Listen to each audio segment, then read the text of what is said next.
I'm James Hinchcliffe, and you're watching Safe is Fast.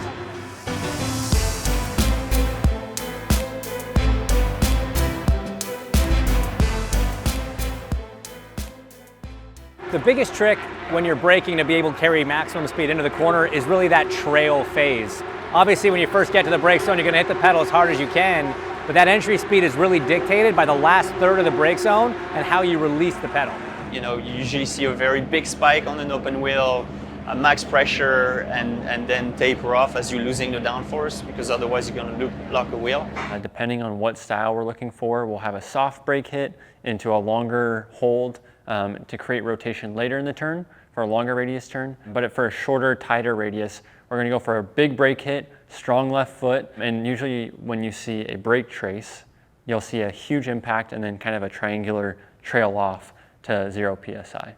In a single-seater, especially in IndyCar, you want to maximize your first initial pressure to get as much help from the downforce as you can, and then you sort of trail off into the corner. Trail braking is when you carry the brake pressure all the way to the apex of the corner. And what that does is it affects the weight distribution of the car, putting a little bit more weight on the front as you carry that brake in.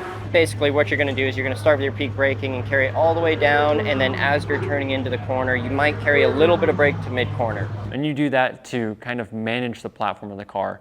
If you were just to light switch the brake pedal, turn it on and turn it off, you get a very pitchy sensation in the car and it would be very upset. So having a smooth trail brake allows the car to be smooth and balanced on entry.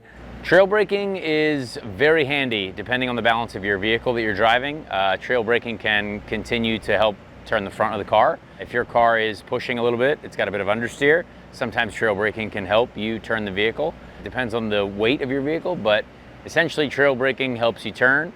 And in practice, you kind of build up to it. So you might brake, at the 3 board. We usually use the board. So you brake at the 3 board, see how the car feels the next lap, take it into maybe the 2 board. So you start making these incremental steps until you hit the limit, and which usually results in a lockup.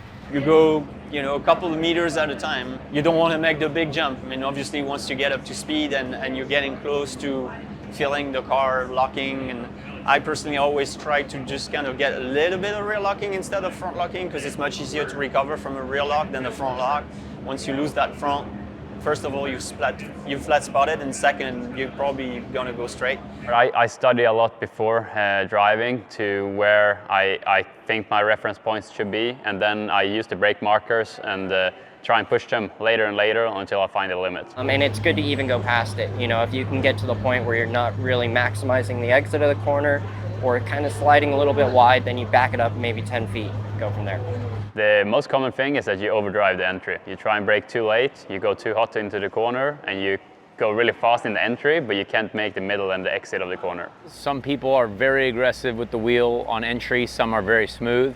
I, for example, was very smooth initially in my career, but as I got into heavier, higher downforce cars, you can be a little bit more aggressive with it. If you want to be aggressive with the steering, you got to make sure the rear of the car can take that, because it makes it difficult if you turn very fast and you lose the rear. But it just depends on how you are as a driver. You'll feel it. If you need more rear security because you turn like crazy, then build that into the car. And if you don't, that's all right too. Usually when a driver is smooth on entry, it means that the car is rotating quite a lot by itself.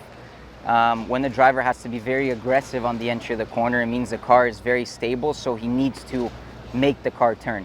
Slow speed corners, you can be aggressive because you can do a lot of weight transfer, where you don't really want to do that in high speed corners, because it's our consequence can be rather big.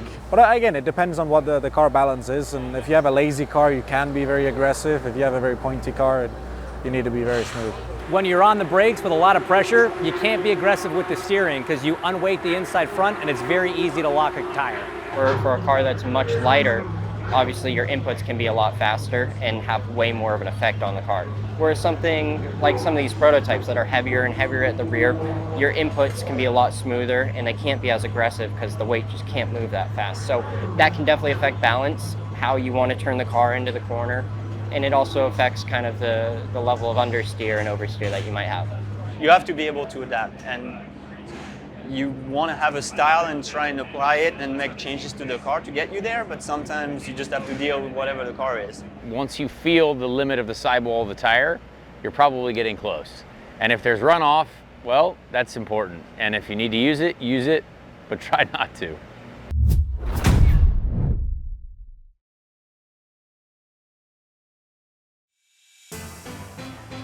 Don't forget to subscribe and hit the like button. Let us know in the comments what you'd like to see next.